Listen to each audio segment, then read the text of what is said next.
在日新闻要来关心高雄的消息，高雄有一件邮轮出航所引起争议的代志。这个旅客本来欢欢喜喜订好要去越南岘港行程，搁找当地导游，想要好好伫越南观光兼游览，想袂到讲出遐争一暝啦。旅行社向甲因通知讲，因为天气的关系，邮轮无要去越南啊，要去倒位？要改去日本的奥基纳瓦。你若无想要去，无要紧，无法度退费，因只好呢勉强参加。最后伫行程要结束进前，大家就大爆发啦！80外个旅客伫船顶集体伫抗议。不同意，搞什么飞机啊？伫邮轮顶咧抗议，美旅行社行程说到一半真不满。这日旅客本来买邮轮行程是为高雄要到越南的岘港，想到出发前日港暗时，因为天气因素，临时通知讲变更行程，越南观光煞变成日本的奥基纳瓦。旅行社讲无多退费，只好大家勉强上船。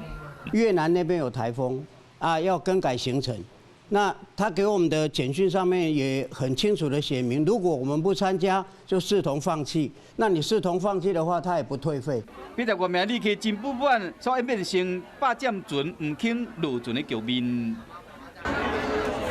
最后，伫各单位协调下，暂时结束。对于旅客的安全最优先的考量，可能我们必须要做这样的行程异动的一个决定。如果消费者对这个邮轮旅游有可能不是非常清楚的话，事先应该要跟旅行社能够来询问。袂少游客就是为了要去越南游览，佮事先订好当地导游。因为天气因素，所有规划拢乱去，越南煞变成去日本佚佗，嘛无怪这旅客无法度接受。